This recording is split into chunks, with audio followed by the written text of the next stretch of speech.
Charbagh railway station पर बड़ा हादसा हो गया है। नौचंदी एक्सप्रेस पटरी से उतर गई है। प्रयागराज से चलकर मेरठ जा रही थी एक्सप्रेस और ट्रेन में सवार सभी यात्री सुरक्षित बताए जा रहे हैं। ट्रेन को पटरी पर लाने की कवायद शुरू हो गई है। गनीमत है कि किसी के हताहत होने की सूचना नहीं है। प्रयागराज से मेरठ की तरफ ये ट्रेन जा रही थी और बीच रास्ते में यह हादसा हुआ है।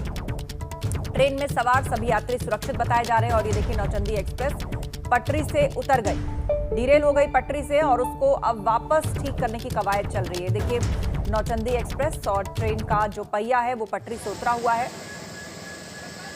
इसी को ठीक करने का काम किया जा रहा है। किसी यात्री को चोटें आने की या हताहत होने की खबर नहीं है। एक बहुत बड़ी राहत इस घटना से जुड़ी हुई, लेकिन कई बड़े सवाल भी। एक बड़ा हादसा ये हो सकता था।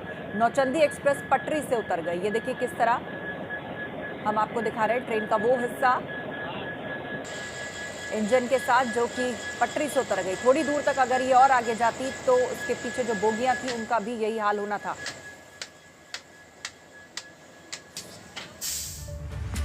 खबर प्रयागराज से, जहां पर यमुना पार इलाके में एक बारात आए और बार बालाओं के साथ तमंचे पर डिस्को का यहां से एक वीडियो सामने आया। शादी के जश्न में परिवार के सामने बार बालाओं के साथ एक युवक ने हाथों में अवैध तमंचा लिया और जमकर अश्लील डांस किया। इस युवक ने नाइट कर्फ्यू के बावजूद न केवल कोविड गाइडलाइंस का जमकर मखौल उड़ाया, बल्कि अवैध तमंचे को लहराते हुए अश्लील डांस कर कानून व्यवस्था को भी चुनौती दे डाली।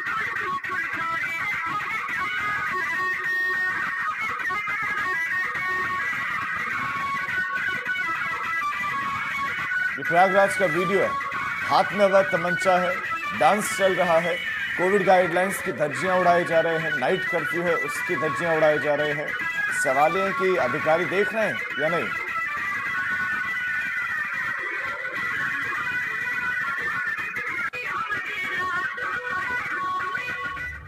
और अब खबर मुजफ्फरनगर से, जहां मकान निर्माण को लेकर दो पक्षों में खूनी संघर्ष हो गया और बात इतनी बढ़ गई कि एक पक्ष ने दूसरे पक्ष से युवाओं और महिलाओं पर लाठी डंडे और फावड़े तक से हमला किया, जिसमें दोनों पक्ष के कई लोग और महिलाएं घायल हुए हैं। और ये उस वक्त की झड़प का वीडियो हम आपको दिखा रहे हैं। दो पक्ष किस तरह आपस में भिड़े, लाठी डंडा और यहाँ तक कि फावड़ा भी एक दूसरे पर चलाने से बाज नहीं आए।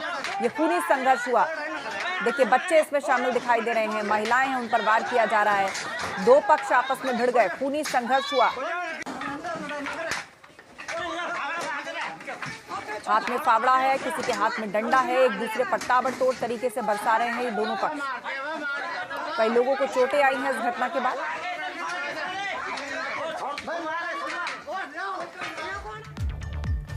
मुख्यमंत्री योगी आदित्यनाथ के गोरखपुर के दौरे का दूसरा दिन और आज बीआरडी मेडिकल कॉलेज मुख्यमंत्री को जाना है। बीआरडी मेडिकल कॉलेज जाएंगे, निरीक्षण करेंगे, वहां पर व्यवस्थाओं को देखेंगे। मेडिकल कॉलेज में सारी व्यवस्थाओं को, सारे इंतजामों को मुख्यमंत्री को देखना है। आज बीआरडी मेडिकल कॉलेज जाएंगे और नगर निगम के निर्माणाधीन भवन का भी मुख्यमंत्री निरीक्षण करेंगे।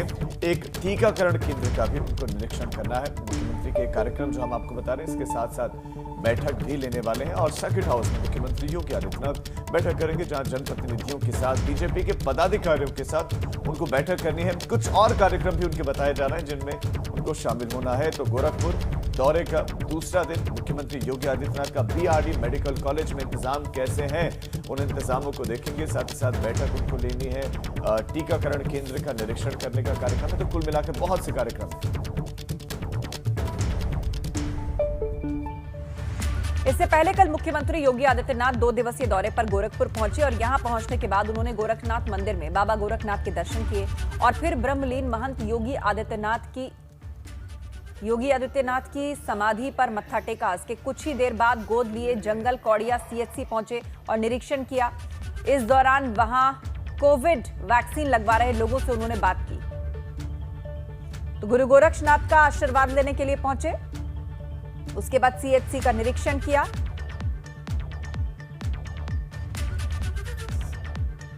ब्रह्मलीन अपने गुरु अवैधनाथ की समाधि पर भी गए, वहां भी उन्होंने उनको नमन किया और उसके बाद जिले के दौरे पर निकले, सीएचसी का निरीक्षण करने के लिए पहुंचे।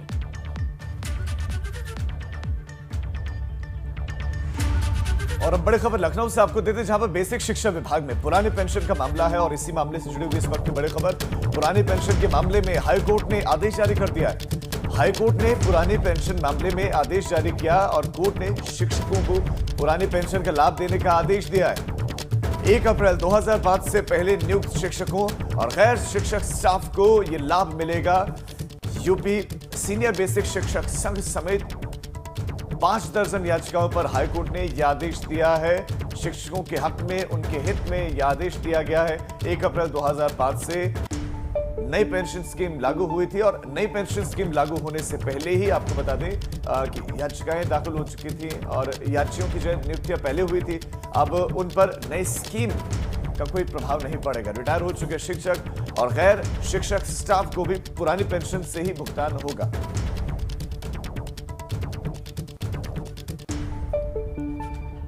गोरखपुर से अगली खबर, माफिया सुधीर सिंह की पत्नी ने पर्चा दाखिल किया है। पंचायत सदस्य सीट के लिए पत्नी ने पर्चा दाखिल किया। सुधीर सिंह की पत्नी समेत 5 अन्य ने भी पर्चा दाखिल किया है। सुधीर सिंह को कुछ दिनों पहले ही जेल भेजा गया है और सुधीर सिंह की संपत्ति भी कुर्क हो चुकी है और उसकी पत्नी ने अब पंचायत सदस्य सीट के लिए पर्चा दाखिल किया है।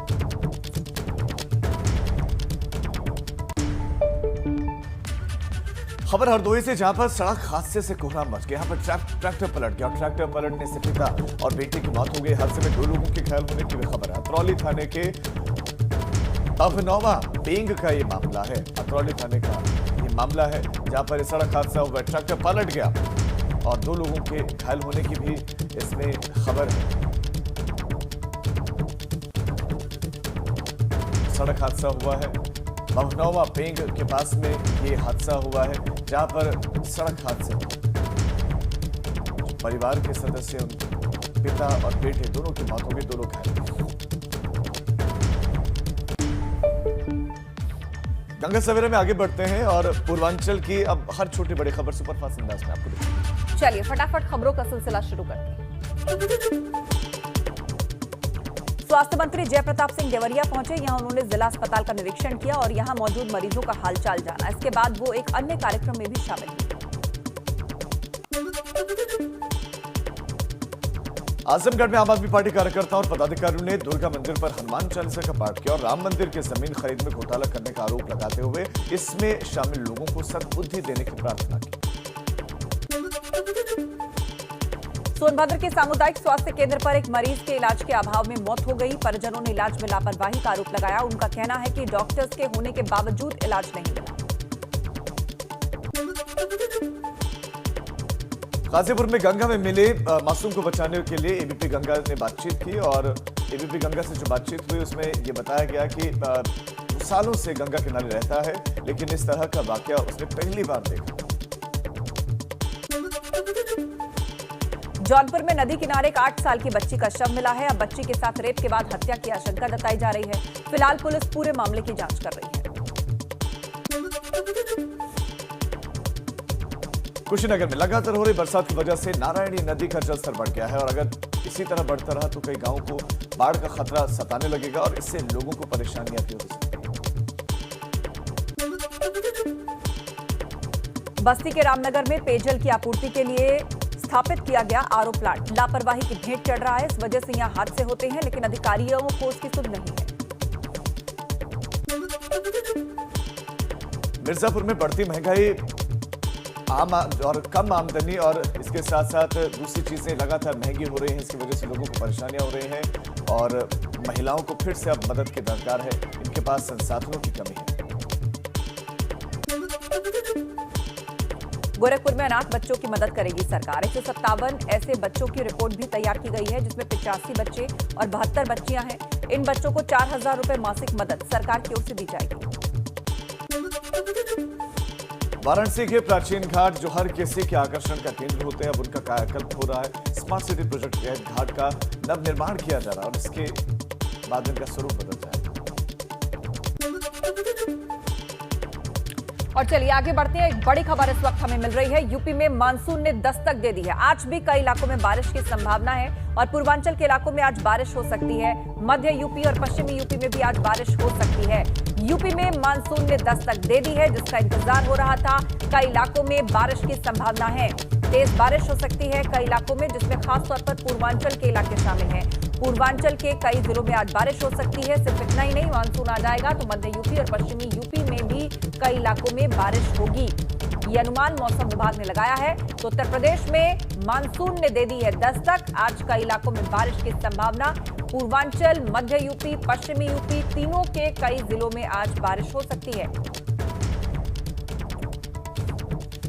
और इसी खबर पर हमारे दो सहयोगी हमारे साथ जुड़ गए हैं। कानपुर से रतीश त्रिवेदी हमारे साथ जुड़े हैं, तो श्रावस्ती से अम्मार रिजवी हमारे साथ जुड़ गए हैं। सबसे पहले अम्मार रिजवी आपके पास आना चाहेंगे, बताइए मौसम कैसा है, क्या अलर्ट है?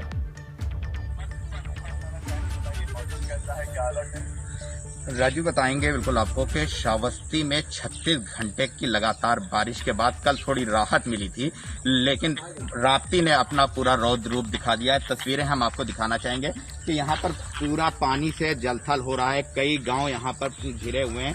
पीछे आप देख सकते हैं कि हमारे गांव दिखाई दे रहे होंगे। ये सर्रा है, भौसाए हैं, ऐसे करीबन कई दर्जन गांव यहाँ पर पूरा पानी से राप्ती के कहर से घिरे हुए हैं। राजू जी, हमारा आप जिस जगह पर, यानी कि जो तस्वीरें आप हमें दिखा रहे हैं, ये नदी का जलस्तर इतना बढ़ गया कि गांव में पानी चला गया। बिल्कुल बताएंगे कि राप्ती का करीबन 128 पॉइंट यानी खतरे के निशान के ऊपर राप्ती इस टाइम बह रही है। आप खुद देख सकते हैं कि हम जिस जगह पर खड़े मौजूद हैं, यहाँ पर भी पानी चल रहा है पूरी तरीके से। ये राप्ती का ही पानी है कि चारों तरफ सिर्फ पानी ही पानी दिखाई दे रहा है। यहाँ पर करीबन 1 दर्जन ऐसे गाँव हैं जो पूरी राप्ती के आगोश में सिमटे हुए हैं, पानी में घिरे हुए हैं। लोगों का आना जाना पूरी तरीके से बाधित है। हम लोग भी वहां पर नहीं पहुंच सकते क्योंकि इतना पानी इतना तेज चल रहा है कि उस गांव में जाना पूरी तरीके से मुश्किल है। फिर भी कोशिश कर रहे हैं कि किसी तरीके से वहां पर पहुंच के वहां के लोगों से बात की जाए कि किस प्रकार की वहां पर सुविधाएं हैं, लोगों को खाना पीना मिल रहा है कि नहीं, लेकिन बिल्कुल जाना पूरी खतरे से खाली नहीं है। राजू जी हाँ, बिल्कुल। तो आप बता रहे कि राप्ती जो है वो खतरे के निशान से ऊपर बहने लगी है, इसीलिए आसपास अलर्ट है। रुक करेंगे कानपुर का। रतीश हमारे साथ जुड़े हुए हैं। रतीश, मानसून आ चुका है, प्री मानसून शावर पहले से ही सब अनुभव कर रहे हैं, लेकिन बताइए निगम की क्या तैयारियां हैं? खस्ता हाल सड़कें, ड्रेनेज सिस्टम दुरुस्त किया गया उनको, या हर बार की तरह इस बार भी पानी पानी होने को तैयार है जिला?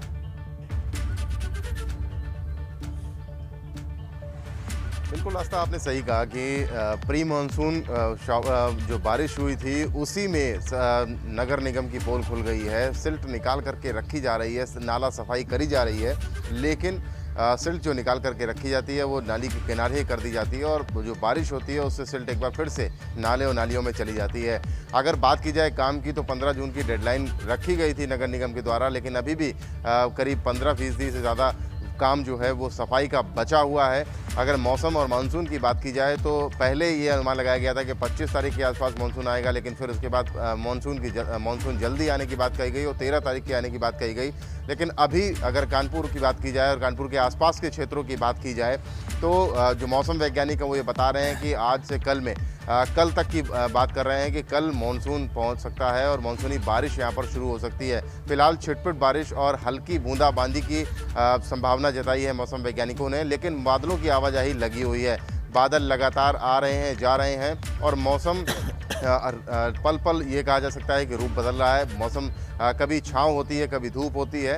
उमस भरी गर्मी लोगों को जरूर परेशान कर रही है, लेकिन अब कानपुर और आसपास के क्षेत्रवासियों को मानसूनी बारिश का इंतजार है। जब मानसून आ जाएगा और बारिश झमाझम होगी, लोग भी यही चाह रहे हैं कि बारिश हो जाए तो उनको नगर राहत निगम मिलेगी। रतीश आपका और अम्मार रिजवी आपका इस तमाम जानकारी के लिए बहुत शुक्रिया। तो निगमों को अपनी तैयारियां कर लेनी चाहिए। आगे बढ़ते हैं और बात करते हैं गोरखपुर में बढ़ते आफत की। पूर्वांचल में बीते 4 दिनों से लगातार हो रही बारिश और नेपाल से लगातार पानी छोड़ा जा रहा है और राप्ती नदी उफान पर है। नदी का जलस्तर अचानक बढ़ना शुरू हो गया और इसी के साथ कई गांवों के लिए खतरे की घंटी बज गई है। एक तस्वीर हमारे संवाददाता ने भी आपको कुछ देर पहले दिखाई। नदी का जलस्तर बढ़ गया, कई गांवों का संपर्क टूट गया, आवाजाही बाधित हो गए हैं, लोग आवाजाही नहीं कर पा रहे हैं। और ये गोरखपुर की एक तस्वीर आपके समक्ष है। लगातार नदी का जलस्तर बढ़ रहा है। इसके पीछे की वजह यह है कि नेपाल के द्वारा लगातार पानी छोड़ा जा रहा है और क्योंकि नेपाल में भी लगातार बारिश हो रही है।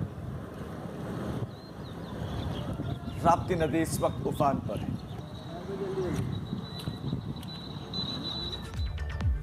उधर यूपी में बीडीसी चुनाव के लिए दावेदार शर्मनाक हथकंडे अपना रहे हैं। इससे जुड़ा एक वीडियो भी वायरल हुआ है और उस वीडियो में अमरोहा से जो जुड़ी हुई है वो ये खबर है जिसमें दावा है कि अमरोहा के धनौरा क्षेत्र के कई बीडीसी सदस्यों को वोट लेने की खातिर उत्तराखंड के होटल में छिपाकर रखा गया है। यहाँ उनकी अय्याशी तक के पूरे इंतजाम है। यहाँ बीडीसी सदस्यों के मनोरंजन के नाम पर अश्लील डांस करवाए जा रहे हैं। कोरोना से बचाव को लेकर सोशल डिस्टेंसिंग की सख्ती यहाँ ताक पर है। बीडीसी सदस्य अय्याशी में डूबे हैं। एबीपी गंगा हालांकि इस वायरल वीडियो की पुष्टि नहीं करता। हम आपको फिर बता दें कि वायरल वीडियो में दिख रहे बीडीसी सदस्य अमरोहा के धनौरा क्षेत्र के बताए जा रहे हैं।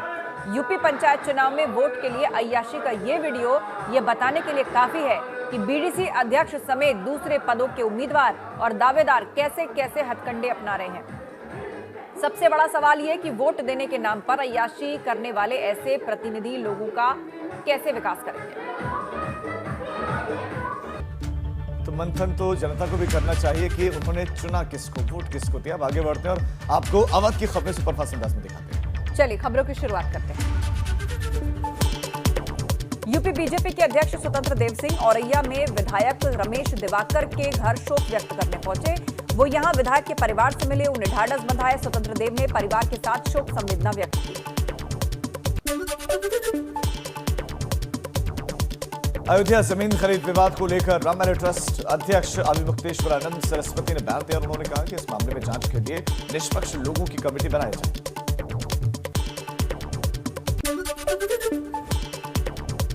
सुल्तानपुर में जिला पंचायत की निर्दलीय प्रत्याशी अर्चना सिंह और उनके भाई ने जिला प्रशासन पर कई गंभीर आरोप लगाए। उनका कहना है कि प्रशासन दबाव में आकर उनके परिवार के सदस्यों को जबरन फर्जी मुकदमे में फंसा रहा है।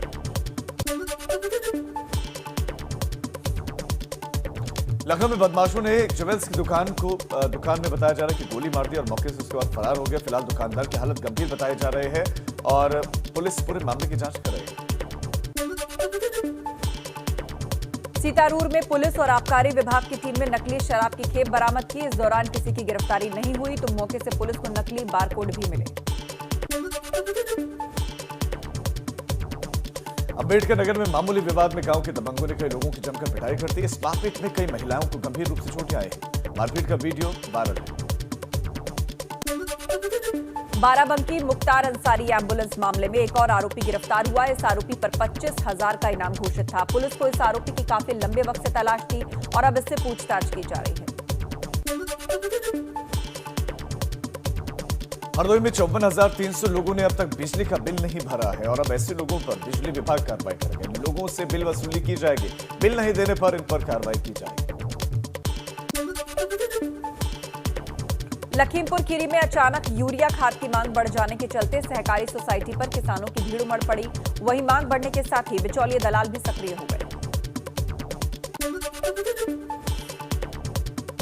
कौशाम्बी में एक युवक जान हथेली पर रखकर स्टंटबाजी करता नजर आया और अब युवक का वीडियो सोशल मीडिया पर वायरल हो रहा है। वहीं पुलिस ने भी इस मामले में संज्ञान लिया है। और चलिए अब वक्त हो गया ये जानने का कि यूपी उत्तराखंड में किस तरह की हलचल है। सबसे पहले बात हम यूपी की कर लेते हैं। यूपी में आज क्या खास है? सीएम योगी के गोरखपुर दौरे का आज दूसरा दिन है। नगर निगम की निर्माणाधीन बिल्डिंग का वो निरीक्षण कर सकते हैं। पटरी व्यवसायियों के साथ वो मुलाकात करके उनका हालचाल जान सकते हैं। बुधवार को सीएम योगी गोरखपुर पहुंचे थे और पहले ही दिन कई कार्यक्रमों में शामिल हुए थे। यूपी कांग्रेस अध्यक्ष अजय लल्लू का आज वाराणसी दौरा है। जिला पंचायत अध्यक्ष चुनाव को लेकर वो मंथन करने जा रहे हैं। अजय लल्लू कार्यकर्ताओं के साथ बैठक करेंगे। विधानसभा चुनाव को लेकर भी रणनीति तैयार करेंगे। व्यापार प्रकोष्ठ के पदाधिकारियों के साथ बैठक करेंगे। उधर मुख्तार अंसारी की आज पेशी होगी। शस्त्र लाइसेंस के मामले में पेश होगा मुख्तार। वीडियो कॉन्फ्रेंसिंग के जरिए यह पेशी होगी। फिलहाल बांदा की जेल में बंद है मुख्तार अंसारी। फर्जी शस्त्र लाइसेंस जारी हुआ था मुख्तार को। उत्तर प्रदेश में आपने जाना क्या रहेगा खास। अब बात कर रहे थे उत्तराखंड की। उत्तराखंड में आज क्या रहेगा खास। सीएम तीरथ सिंह रावत आज समीक्षा बैठक करने वाले हैं और अपनी तरफ से जो घोषणाएं की गई हैं उनको लेकर ये समीक्षाएं होने वाली हैं। अलग अलग विभागों के जो अधिकारी हैं वो शामिल होंगे और उनके साथ बातचीत होगी। मुख्यमंत्री की कितना काम पूरा हुआ है उसका फीडबैक लेंगे। सीएम इस दौरान अधिकारियों को दिशा निर्देश देंगे। इसके अलावा रोडवेज कर्मचारी धरना देने वाले हैं। आज दून में रोडवेज कर्मचारियों का धरना। अपनी मांगों को लेकर धरना देंगे रोडवेज कर्मचारी। गांधी पार्क में धरना होगा। रोडवेज कर्मचारियों ने हड़ताल का ऐलान किया। 19 जून कर्मचारियों की हड़ताल की तारीख है। वेतन उनको मिला नहीं है। इस तरह की तमाम तरह की मांगे उनकी हैं। इसके अलावा प्रदेश में बारिश का है अलर्ट। मौसम विभाग की ओर से चेतावनी जारी की गई है। पहाड़ी इलाकों में बारिश की संभावना है। लगातार पहाड़ी जो हिस्से हैं वो परेशान है बारिश की वजह से और अभी भी अलर्ट है। मैदानी इलाकों में भी बारिश हो सकती है और कल भी कई हिस्सों में बारिश हुई थी।